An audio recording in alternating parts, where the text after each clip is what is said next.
Hi, this is Jenny from Bending Road. I am so glad you could join me today as we make this journey of life together. No matter where you go in life, two things are for certain. You will eventually come to a bend in the road, and God will always see you through. Thanks for joining me today.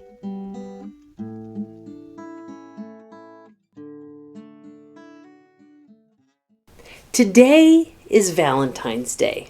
How are you celebrating?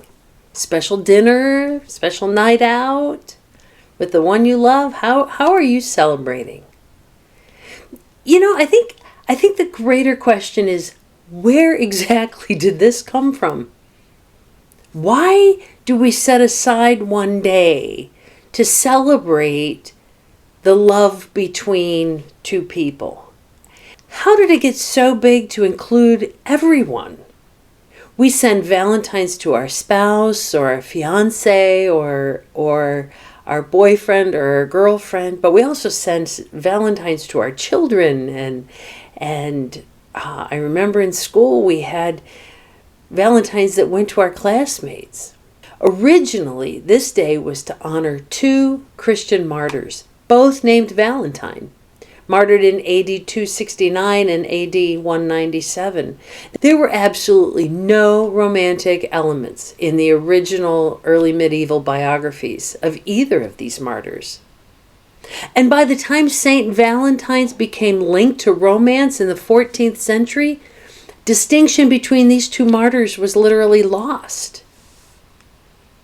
Now, the sending of Valentines was actually fashioned in Great Britain, and in 1847, Esther Howland developed a successful business in her Worcester, Massachusetts home with handmade Valentine cards based on the British model. Additionally, in the 1969 revision of the Roman Catholic calendar of saints, the feast day of Saint Valentine on February 14th was actually removed from the general Roman calendar. There are several stories, and there are all sorts of legends around Valentine's Day. But really, nothing had to do with lovers expressing their feelings for one another. And it had nothing to do with buying cards for each other in elementary school. Basically, it feels like there's no real meaning or substance to this holiday. Except maybe when my husband buys me chocolates. Chocolates always have meaning and substance. That's good for any day, not just for February 14th. For some of us, Valentine's Day in elementary school was the most awkward of days. Sharing Valentines around the classroom was so uncomfortable, and it was sometimes quite traumatic. In the end, however, like the holiday itself, it really was meaningless. And even for today, the unmarried folks, those who are divorced or widowed, this day may be like fingernails on a chalkboard. Stay tuned after this short break, and I want to take a look at this day in a little different way.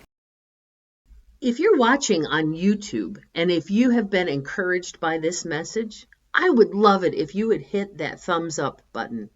You can also click the subscribe button so that you will know when I upload my next video. In this way, we work together to encourage each other as we travel life together and navigate the bends in our road. Today, we use the word love very lightly and very loosely. I love my house. Maybe you love your cat. I love my chocolate. Oh yeah, and I love my husband. I love my truck, my dog, a good steak.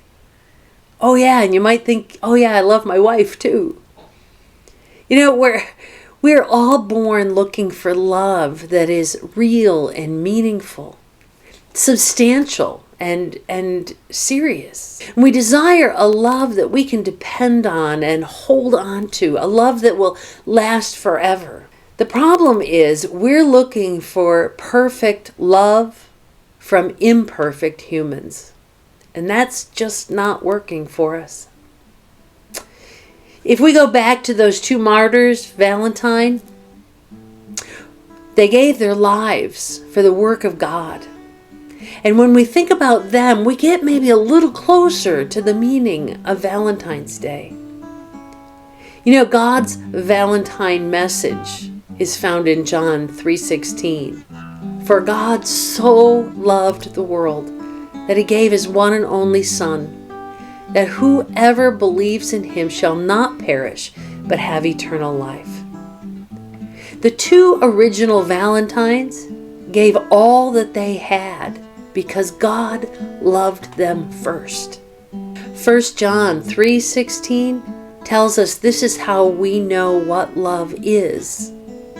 Jesus Christ laid down his life for us. And 1 John 4:19 says that we have the capacity to love because God loved us first. No matter how you feel about this day, it comes around each year, and maybe it's just one of the worst days that you experience for all sorts of reasons. Let's all remember that all love comes from God, and that love is the very message of the gospel. Just like the old Hallmark commercial said, he cared enough to send the very best. God sent the very best because he loves you. And all he asks you in return is be mine. If you haven't heard that call from God to be his, to answer the Valentine that he sent because he loves you, today is the right day to be his. See you next time on the Bending Road. If you have not done so already, connect with me on my website or on Facebook and let me know how I can pray for you as you navigate the bend in your road. I hope you have been encouraged today, and I pray that when you see the bend in your road, you will not be afraid, but will take the hand of God and keep walking. You are not alone. See you next time.